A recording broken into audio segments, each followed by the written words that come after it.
white coat ceremony. So for those of you who aren't familiar with that, that is basically the ceremony that marks the transition from the studying basic sciences in a medical program to the clinical sciences. So sort of going from studying science all the time to becoming a clinician. And as a physical therapist, that's really important. So these are first year students in the physical therapy program. And hi, Nicole. And they are really, really excited, really eager, really ambitious. And it was an honor, huge honor, to be invited to speak to them. And this was actually my alma mater. So this is where I received my physical therapy degree. And I graduated from there 9 years ago. So I've been practicing for 9 years, and it was very meaningful to go back and not only speak to these students who were sitting right where I was 9 years ago as newly minted SPT, student physical therapists, but also to be speaking in front of so many faculty and professors that I learned from, that I admired, that mentored me. And so obviously very, very honoring to be invited, that they thought that I had something exciting to share. And so when I sat down to write this speech, I knew exactly what I wanted to say, and I wasn't quite sure how to say it. So I sat for a little bit and knew that I definitely wanted to also be able to share this speech with you guys, because it transcends physical therapy students. It's definitely for anyone who's a go-getter, who's really dedicated to their jobs, to school, to sports, or anything like that. So here I am, and I'm going to share the speech itself with you guys. If you're not a physical therapy student, if you're not a physical therapist, just take whatever it is that you do and insert it into where I say physical therapist. So just know that this really applies to everyone. So I'm going to start from the top and just get going and just read the speech as I shared it there. Please feel free to comment or anything along the way, because this is for you guys too. All right, so here we go. So thanks to the Emory Doctor of Physical Therapy faculty for inviting me, and congratulations to all of you physical therapy students for being here in such an amazing place. I feel so honored to speak to you all, to share my story, and hopefully offer some inspiration. So when I pondered over what I wanted to say to you, a couple of key points came to mind. First, I thought about how 975 days from now, you'll not only become a doctor of physical therapy from an amazing institution, which is arguably the number 2 or number 5 institution, depending on how you look at the U.S. News and World Report. But on that day, 3 years from now, you're also going to become a full-fledged card-carrying member of the real-life adulting world. And take it from me that adulting can be hard. I've learned a lot of lessons the hard way, and so I'd like to offer you some insider tips on some of these lessons. Most importantly, though, what I really want to talk about today are the perks of being a rule breaker. And me talking about being a rule breaker might sound surprising to some people who are watching this. And that's because when I sat where you as students are 12 years ago, I was anything but what you might consider a rule breaker. I didn't get my mile-long resume of accomplishments, of great jobs, of research projects, of book chapters I've written, of clients, and all sorts of great things by breaking the rules, usually. So the thing is, though, since I graduated and since I started accomplishing thing after thing after thing in my career, I have changed a bit. And I have some stories to share about how daring to break the rules just might be the most important lesson you can learn to expand your career, to expand our profession, and to expand your life. And the thing was, 3 weeks ago when I sat down in my office, those of you that are watching this office right here, I was sitting at this desk, I felt like I was completely down to the wire. Normally I'm not a big fan of procrastination, And when I sat down to write this speech 3 weeks ago, I literally felt this panic wash over me and didn't feel like it was enough time, which is totally weird. So I got really still and I meditated and listened a little bit and was just kind of like, what is going on? And sure enough, there were some voices who made up all sorts of the members of a choir that were singing this song in my head. And it's a song that was all too familiar to me way, way back when I was a student and in the early parts of my career, but it's no longer familiar to me now. But of course, I recognized it. And the singers' names in the choir, I've given them names, are Perfectionist Polly, People Pleaser Penelope, Overachiever Oliver, there's Type A Teresa, there's Fear of Failure Franny, there's Charlie the competitor, and also Colin the control freak. So yes, I have given these voices names, and I will detail later why they have names. So you'll have to stick with me and find out why. And the thing is, this song they were singing, while like I said, it's kind of a rare occurrence for me to hear that song these days. It used to play nonstop through most of my life, and probably what I would say is exactly the first 5 years of my career. And back then, as I checked off all the boxes to build my resume and be so accomplished, and I checked them off at an astronomical pace, no less, because I was a collegiate athlete, and so I'm very competitive. While I was doing all those things, the choir also sang that nothing I ever did, none of those boxes that I checked were good enough. And you know what's interesting is marching to this soundtrack, or you might say to this set of rules, certainly reinforced itself over and over and over again. I won awards and I got plenty of praise for my hard work. Hi, Melinda. I see you're watching too. So I was always praised for all this hard work. And so I would obviously think, oh, I'll just do more. People seem to think this is a good thing. And I'd be lying if I said that hearing all these things didn't feel really, really good, right? But the thing was, it was never good enough. And then people would take the praising one step further and say, gosh, I don't really know how you do it. Which is exactly what I unconsciously at the time wanted them to say. Even though I wanted all those achievements, the thing was, I didn't want it to look like I tried very hard to get there. I kind of preferred the I'm a magical unicorn approach and made it look like I just magically arrived at success without trying.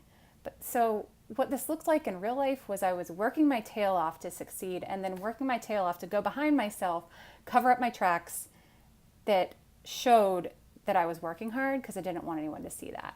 And it turns out that that's not unique to me, although I thought it was at the time. There's a groundbreaking study that was published in 2004 at Duke University, and they called this behavior effortless perfection. Guess where I went to college? For those of you who don't know, I went to Duke. So what the study showed was that, and among especially its millennial students, is that we live in a world where we place such high value in people's accomplishments and the busyness that comes along with that. And then we also knowingly or unknowingly shame people for being accomplished, especially women. And this is what it looks like. We shame her for being too type A. We shame her for trying too hard. Or we might go so far as to say if she's successful, then she's aggressive. And that means that for us who are on the sort of receiving end of all the praise and the shaming and all of those things, we'll start to internalize it and believe it ourselves. And then it's all too easy for us to desire that magical unicorn mirage of effortless perfection. And it's just that, it's a mirage. But you know, for me and for most people in this cohort, which is just about most of my friends, classmates, colleagues, lots of people I know, it feels more like a runaway freight train. Like if you can imagine what that would feel like. For me, this is what it looked like in real time. So in my house, the laundry and dishes would literally pile over in the sink in exchange for the never-ending to-do list. My family, like my parents, would just kind of accept, well, if we don't hear from her, then maybe no news is good news. And, you know, reading for fun, which is something I loved as a kid. I was a total bookworm. Never happened. In fact, you guys can probably empathize with me when I say, what are fun books? I mean, literally, what were those? I didn't know what those were. I was always reading something to learn for school or for my job, and I never took time to read for fun because there was no time for that. And then for me, especially as I moved into my career, taking even the smallest vacation without feeling guilty or without being attached to my email was literally non-existent. And my husband, God love him, would watch me this whole time and say, Julie, this approach to life is not sustainable. And I let that choir, all of those voices, drown out his voice. In fact, I usually rolled my eyes and said something like, you don't get it. This is just what it takes to be successful, to be a good physical therapist, and just be, accomplished. Or so I thought. Right around my 5-year PT anniversary, I said 5 years for a reason because it's sort of a milestone, but it's also a milestone for me in my life looking back. I was away at a continuing education course, one of those things we all take, and I was constantly taking courses to learn more and learn more and learn more because I never knew enough, right? I was away at a course when I was hit with this strange feeling of insomnia. I literally was exhausted, but I couldn't go to sleep. We call that tired but wired, right? And I had this feeling of brain fog, like I couldn't focus, I was super scattered.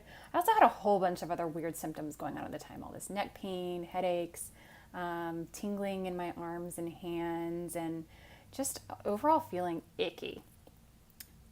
When I was at this course, I had to excuse myself from class several times to just hide and breathe in a bathroom stall because I literally couldn't focus and I felt so scattered.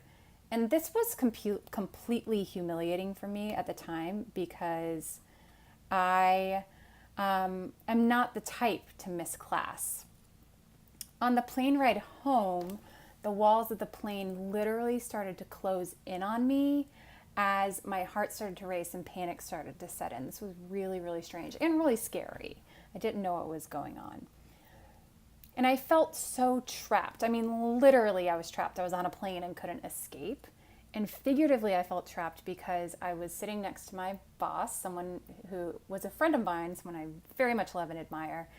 Yet she didn't quite know what was going on. I hadn't told her, obviously, because she couldn't know that there was something possibly wrong with me. And I was mortified at the idea of having to turn to her and say, oh my gosh, there's something wrong with me. So all of that was going on made the panic continue to hit me like crashing waves.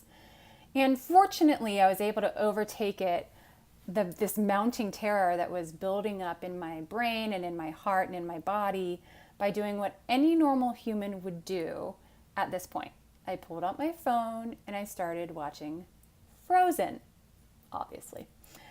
And the irony was not lost on me at that moment that as Elsa sang, let it go, that I could not let it go. And it felt like something I'd never felt before. I felt completely out of control, which is pretty scary for someone who marches to the voice of control freak Colin going on in her head. And it got worse. So soon thereafter, I woke up in the middle of the night, unable to catch my breath. You could see my heart pounding through my chest at 200 beats per minute. My blood pressure was through the roof. And I'm telling my husband that I am going to die. I literally remember saying, this is it. I'm dying. And he's sitting there going, told you so, probably. And also I remember him saying, you're okay. Really, you're okay. Everything is okay. But I didn't think so. And so we literally ran red lights to get to the hospital in the middle of the night, 12:30 in the morning. Right down the street to the hospital, and I had an EKG, I had an echo, chest x-rays, a million things that proved that no, thankfully, I was not dying. It was a panic attack. And it turns out that even though I'd had extensive cardiac work before, tons of tests that for similar symptoms when I was in school, when I was taking my boards, when I was early in my career, turns out none of that was cardiac either. At the time, everyone was saying, I don't know what's wrong with you. And it turns out that those were also panic attacks. It all came together this night, in the middle of the night at the hospital for us. And the only thing that get me to calm down was taking medication. And so because of the medication, I missed several days of work, which was something I never did. And I had to tell them it was some unexplained illness because I was so ashamed. I felt so humiliated that I had lost control, for lack of a better term, because I didn't want anyone to know that this perfect person who easily held it together for everybody else and helped everybody else with their stress could now literally only hold it together by assuming the fetal position on the couch and binge watching Friends on Netflix. It's literally what I did for days. And the thing was, I had no idea how to get myself out of this place, which felt totally like what I would describe as rock bottom, just cold and dark and scary. I felt completely alone and trapped. But I also knew that I wasn't one to just give up and that something had to give. So after dialing and hanging up the phone several times, I mustered up the courage to make a call. And I made that call to someone who is now a dear, dear friend of mine, Dr. Sean Haywood, who's a life coach. And what I learned from Sean is that for professionals and women and girls, all like me, who march to the beat of those types of voices as well, we're often striving so much because we are fleeing from the feeling of fear. Fear that could be any number of things, maybe fear of feeling not good enough, or fear of failure, or fear of losing control, or fear of missing out, also known as FOMO, right? We all know that. And, I was like checking all the boxes she was saying this. This was like, oh my God, you're totally describing me, right? I'm afraid of all those things. And the truth is, I learned that if we slow down long enough and allow ourselves to notice that we're feeling fear, sometimes we don't even notice we're feeling fear, we're just so busy. Recognizing that fear is there can put us in a total panic. So we'll do anything to escape that feeling of fear, or that total panic. For some people, this looks like drinking. For some people, it looks like shopping. For others, it's compulsive workouts, or perhaps being ultra competitive in sports and races, or anything really in life, lots of competition. Other people compulsively clean.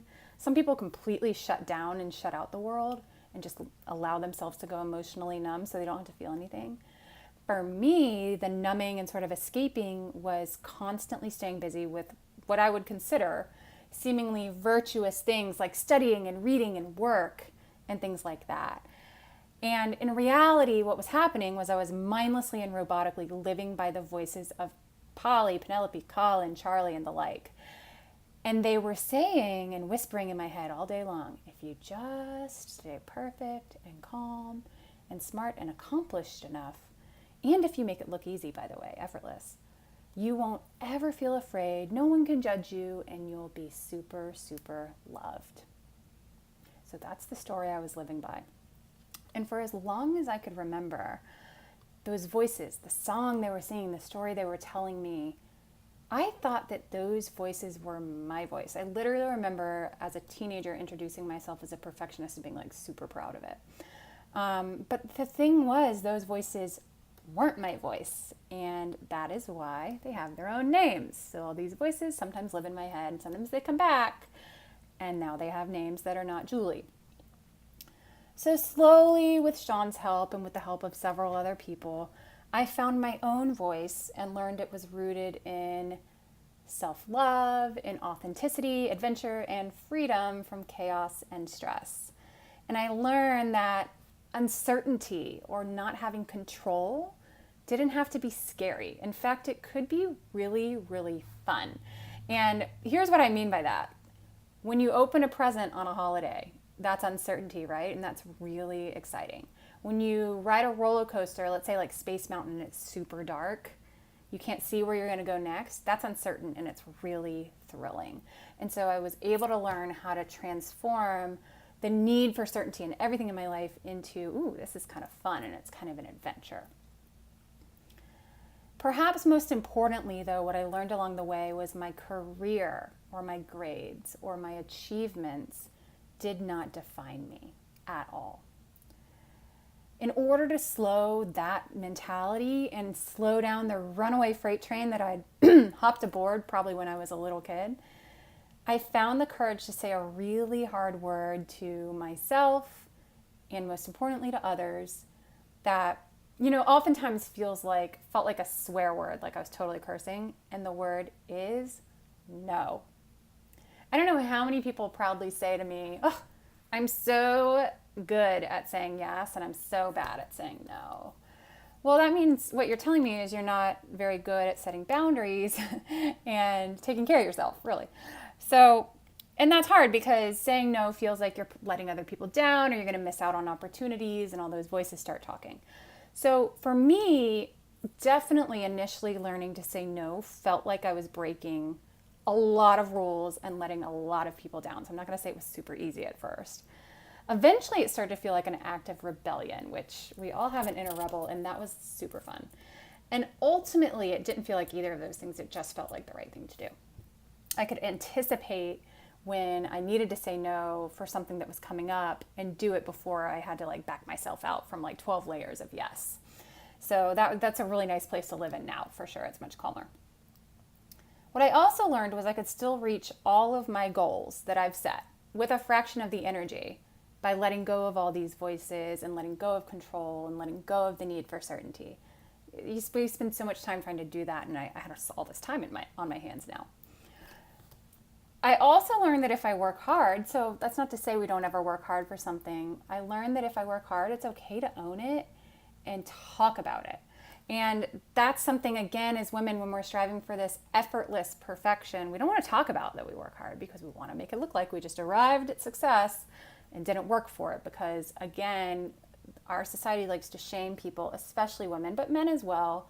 So I don't want to make it very gender tied for working hard. They call you nerdy, geeky, and not always in that cute, fun, nice way, but in a shaming way.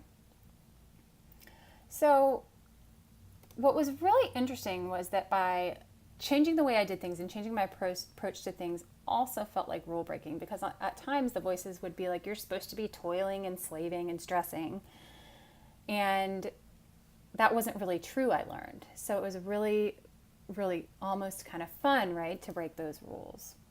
And slowing down and owning the vulnerability and the messiness that comes along with the process of not just learning this myself, but also every lesson I learned with everything I was doing made it a lot easier to dare to do things that previously felt really scary. Because if anything, I was going to learn a lesson from it, right? Which I love learning. So yeah, I could do things that previously felt like I wasn't good enough for, or that I would get in trouble for, or something like that. So that also allowed me to focus on one of my favorite phrases, which was just being and enjoying the process. And I call that being a human being, not a human doing. And that I didn't invent that. I borrowed that from lots of people, but I love that phrase. It's a great thing to remember, that we are not defined by what we do, but who we are, that state of being. So having more energy and courage was pretty helpful for me, because nearly a year to the day of those fateful panic attacks that I had, I was diagnosed with a rare sarcoma that only 100 lucky people in the United States are diagnosed with every single year. So, when you look at it that way, I'd gotten my magical unicorn wish, being only 1 in 100 in the United States per year. It's pretty effortlessly, in fact, I'd gotten there. And the tumor itself was the size of a grapefruit and had taken up the entire upper lobe of my right lung. And I'm not going to say that didn't scare me, but all of the energy I previously would have spent on fear of it and trying to control everything, I was able to channel into tackling that cancer. And I totally did. After 9 months of chemotherapy, 28 rounds of radiation, 3 surgeries, it ultimately cost me 4 ribs, a collarbone, part of my sternum, my right phrenic nerve, which is the nerve that goes to your diaphragm, the right side of my diaphragm. Because of that, it cost me all those things, but the cancer has not progressed in 3 years. And it was almost as if hitting rock bottom a year before and feeling like I was dying because of the mythical, unattainable expectations I was setting on myself was the catalyst I needed to prepare me for what was actually a life and death situation, cancer. And hitting rock bottom and choosing the brave path to climb out, because not everyone chooses that, I did choose that, of rule breaking. It gave me practice in letting go of control. in choosing courage over fear, and like I said, in rule breaking. And this practicing this for a year before I was diagnosed helped me be ready to put those actions into action when I was told by my oncologist at 7 p.m. on August the 13th that you have cancer. And once I beat cancer, applying these practices to my career and to my life has been the gift that keeps on giving. The first thing I did was I left my old job with no plans for a new job, which, believe me, that is a huge act of rule breaking for someone who previously defined herself by needing to have certainty and control and competition and all sorts of things, and who defines herself by her job. So then I started my own business, which is something I swore for pretty much ever that I would never do. And the reason was I'd seen mentors, I'd seen colleagues, I'd seen friends of mine, I'd seen old bosses who worked themselves into the ground, because honestly, owning a business, when you're the boss, there aren't hours. You don't work 8 to 5. You can always be working. It's a work of labor of love. It's your baby. And it's possible to really fall victim to the voices of perfectionism. So I knew that I didn't want that. So what I did was I rewrote the rules up front.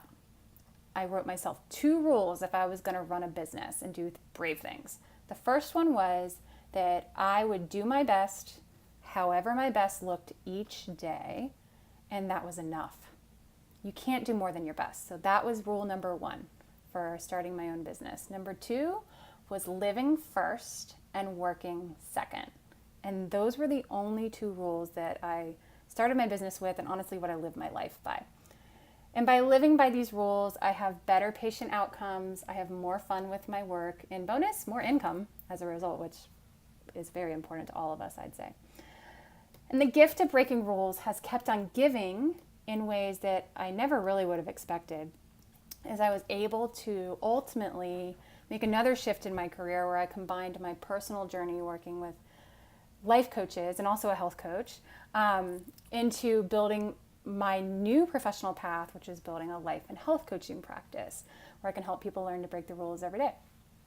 So I trained with another Emory PT graduate, Dr. Jessica Drummond of the Integrative Women's Health Institute, and I'm now a certified girls and women's health coach, and I also do life coaching. I'm able to combine that in.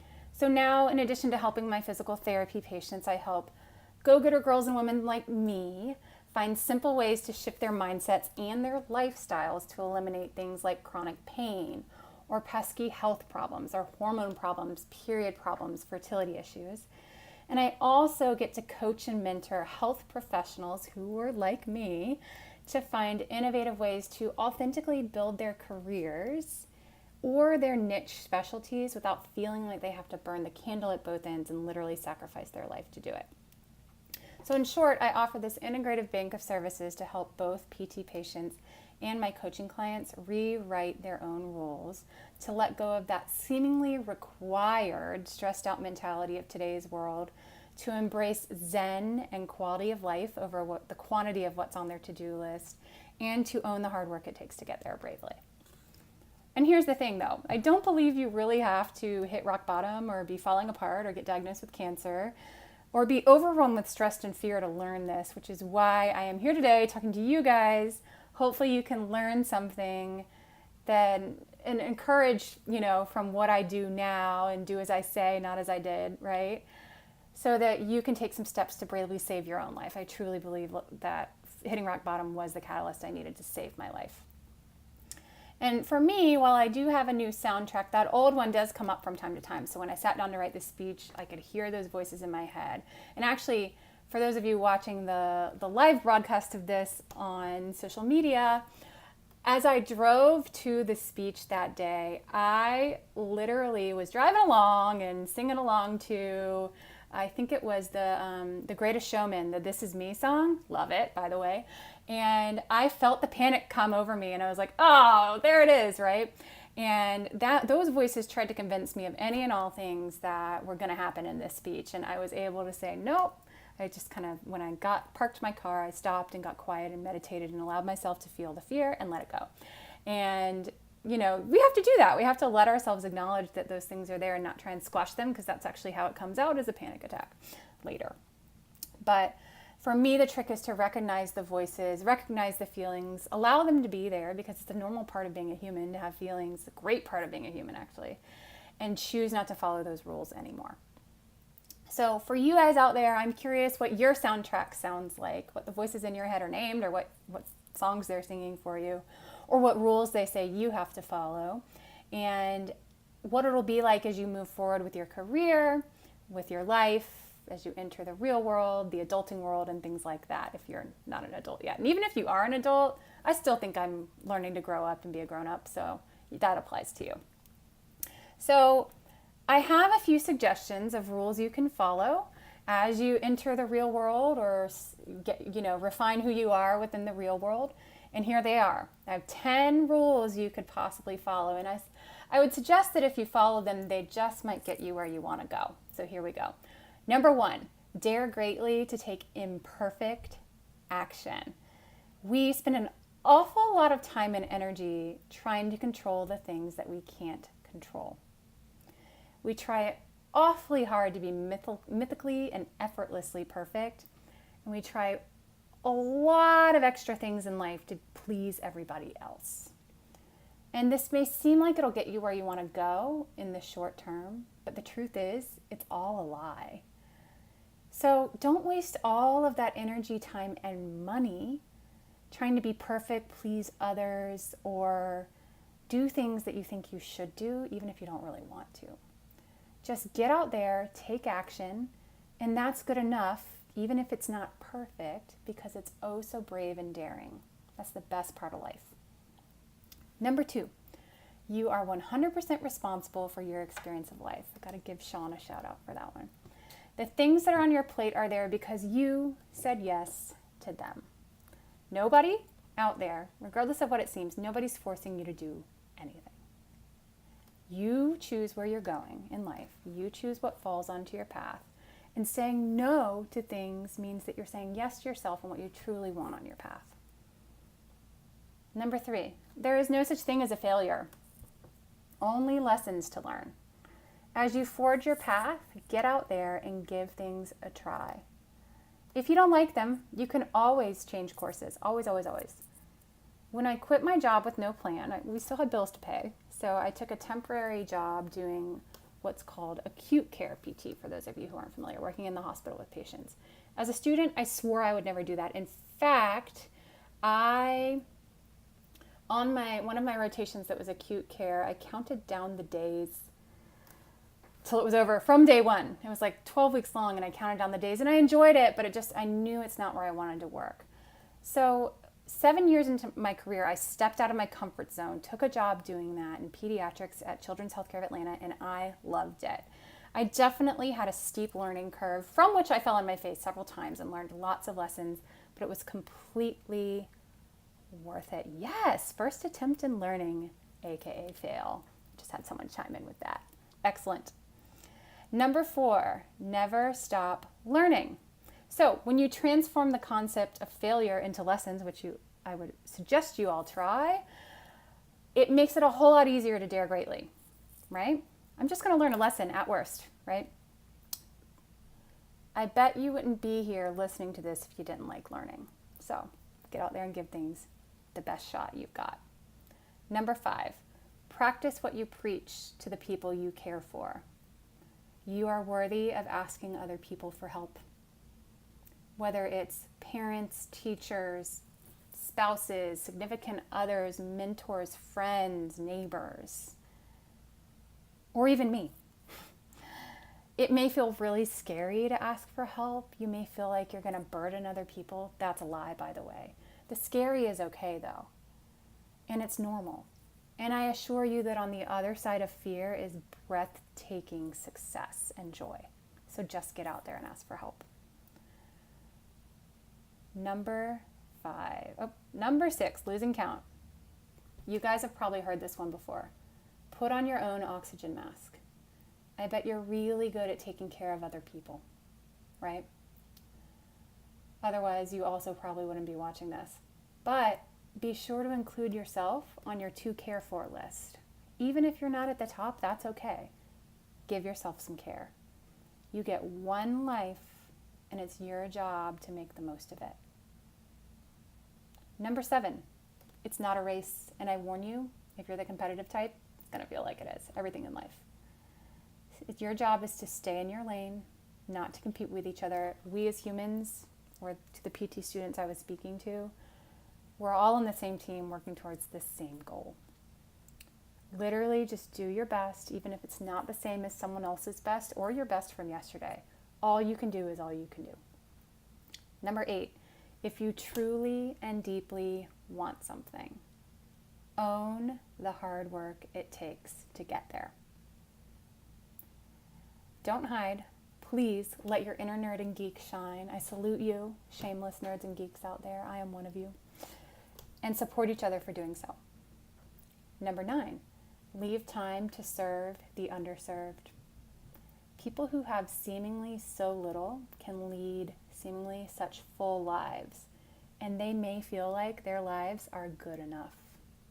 So please take any and all opportunities to meet them, because you may learn way more from them than they do from you. And lastly, get very clear on who the standalone version of you is, independent of the roles and labels you put on yourself. Ask yourself, maybe write yourself a story. What would happen if jobs, if school, if careers didn't exist? What would you do? Who would you be? Have you ever thought about that before? So I can't wait to see how you put these tidbits of advice to use. Please feel free to reach out to me anytime if you want to share. I'd love to hear from you as you continue on your path to being the best and most authentic versions of yourself. With that mindset, you can advance the depth and tone of your life, which is awesome. Your career, if you're joining into the workforce, or perhaps your education. So thank you again for listening. And that is the conclusion of this speech. Definitely send me some love, send me some Facebook messages or Instagram messages for those of you guys who are watching this. I'm also going to post this on YouTube, so feel free to get in touch with me if you've watched it from there. All right, bye guys. Have a happy Monday.